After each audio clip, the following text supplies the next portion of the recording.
చందు ఏందా నువ్వు నిలబడుతున్నావు ఆ చప్పుడు పని చెప్పి ఒక పార్టీ ఏమో దేవుని పేరు చెప్పి ఓట్లు ఇంకో పార్టీ ఏమో దేవుని మీద ఓట్లు అంతేనా నేను ఒక్క మాట మీ బిడ్డగా మీ అందరికీ కూడా మనవి చేస్తా ఉన్నా అద్భుతమైనటువంటి యాదాద్రి దేవాలయం మనం నిర్మాణం చేసుకున్నాం అద్భుతంగా చేసుకున్నాం ఎన్నడన్నా యాదాద్రి దేవాలయాన్ని యాదగిరి గుట్టను మనం ఓట్ల కోసం వాడుకున్నామా ఇగో ఇది తేడా ఈ రెండు పార్టీల నాటకాలు భువనగిరిలో చాలా పెద్దగా వినాలి ఒకడొస్తాడు బీఆర్ఎస్ బీజేపీకి బి టీం అని కూడా అంటాడు వీడు వాడిని అంటాడు వాడు వీడిని అంటాడు కానీ భువనగిరిలో జరిగింది ఏందండి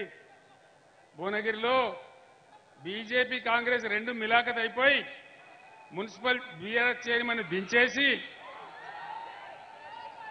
కాంగ్రెస్ వాడు చైర్మన్ బీజేపీ వాడు వైస్ చైర్మన్ ఈ మాట నిజమేనా మరి ఎవడు ఎవరికి బి టీం ఇలా మోడీ ప్రభుత్వ హయాంలో రూపాయి విలువ పడిపోయింది మహిళలకు రక్షణ లేదు నిరుద్యోగం పెరిగిపోయింది దేశంలో పేదరికం పెరిగిపోతా ఉంది అనేక సమస్యలుంటే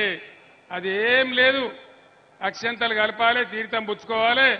పులిహోర ప్రసాదం తినాలి ఊరేగింపులు తీయాలి అంతేనా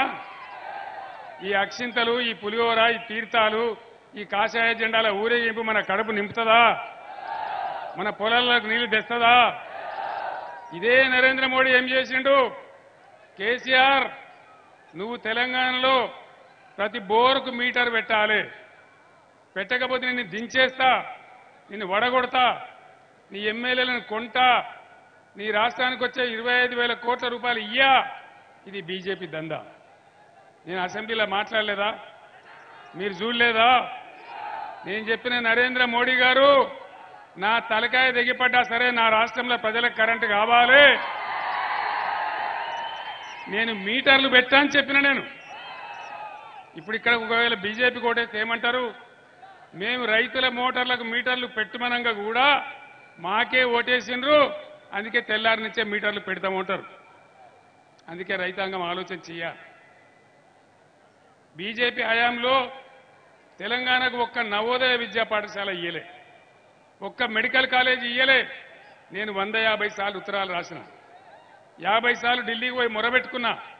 మేము కొత్తగా రాష్ట్రమైన మేము బతకాలే 15 ఏళ్ళు కొట్టాడి ఉద్యమం చేసినాం కాబట్టి మాకు కావాలంటే ఒక్క నవోదయ పాఠశాల ఇయ్యలే చట్టం ప్రకారం ఇచ్చే పరిస్థితి అయితే ఇవాళ శేఖర్ రెడ్డి గారి నాయకత్వంలో భువనగిరిలో ఎయిమ్స్ తెచ్చుకున్నామన్నాడు కొట్లాడి బ్రహ్మాండంగా మనకిక్కడ నవోదయ పాఠశాల వచ్చేది భువనగిరిలో కానీ బీజేపీ ఇయ్యలే ఇవాళ బీజేపీ నుంచి పోటీ చేస్తే ఆయన ఆనాడు ఎంపీగా ఉన్నాడు మరి ఇలా ఏం ముఖం పెట్టుకొని నేను ఓట్లు అడుగుతా ఉన్నాడు దయచేసి ఆలోచన చేయాలి గుడ్డిగా ఓట్లేయడం కాదు అదేవిధంగా మనకు రాగానే 7 మండలాలతో ఆంధ్రాకి ఇచ్చేసినాడు నరేంద్ర మోడీ 400 మెగావాట్ల సీలేరు ప్రాజెక్టు తీసుకుపోయి ఆంధ్రాకి అప్పచెప్పినాడు మన నోట్లో మన్ను కొట్టి ఆనాడు మనకు కరెంట్ షార్టేజ్ ఉంది బాధపడతా ఉన్నాం కొత్తగా రాష్ట్రమైనాం కానీ నిర్దాక్షిణ్యంగా మనకి తీసుకొని పోయినాడు కాబట్టి దయచేసి నేను మీ అందరినీ కోరుతా ఉన్నా నరేంద్ర మోడీ లేకుండా బీజేపీ లేకుండా ఇంకా ఏ ప్రభుత్వం ఉన్నా కేంద్రంలో మనకు బ్రహ్మాండంగా లాభం జరిగేది తెలంగాణ భారీగా నష్టపడ్డదే భారతీయ జనతా పార్టీ కేంద్ర ప్రభుత్వం వల్ల మళ్ళీ సిగ్గు లేకుండా వాళ్ళు ఏ విధంగా ఓట్లు అడుగుతున్నారో ఏం మాట్లాడుతున్నారో మీరు ఆలోచన చేయాలి ఆనాడు తప్పిపోయి ఓటేస్తే బీజేపీకి 4 ఎంపీలు గెలిచింది అందులో ఒక ఆయన కేంద్ర మంత్రి అయిండు ₹1 అనేది తెచ్చిర్రా వీళ్ళు ₹1 ₹5 పైన చేసిండ్రా మరి ఇప్పుడు గెలిపిస్తే ఏం చేస్తారు ఏమైనా చేస్తారా ఏం లేదు ఇక పసుపు కలప బియ్యం కలప అక్షింతలు కలప ఊరూరికి వంచ పులిహోర వండ 10 మందికి పెట్ట ఓట్లు దొబ్బ అంతేనా యువకులకు నీకు ముఖ్యంగా మనవి చేస్తా ఉన్నా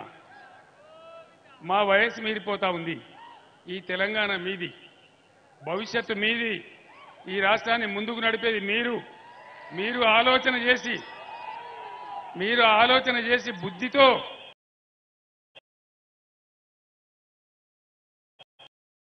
ఏం జరుగుతా ఉంది ఈ పార్లమెంట్ ఎలక్షన్ లో, ఎవరు గెలిస్తే ఈ రాష్ట్రానికి లాభం, ఎవరి వల్ల మనకు మేలు జరుగుతున్నది ఆలోచన చేసేయాలి. ఇక కాంగ్రెస్ పార్టీ తెలంగాణకు 1956 నుంచి ఇప్పటిదాకా మన శత్రువే కాంగ్రెస్ పార్టీ. ఉన్న తెలంగాణను ఊడగొట్టి ముంచిందే కాంగ్రెస్ పార్టీ. 58 ఏళ్లు గోసపడ్డం. భువనగిరి ప్రాంతం, ఆలేరు ప్రాంతం, జనగామ ప్రాంతం ఎంత గోసలో ఉండే. నీళ్ల వ్యాపారాలు ఉంటుండే,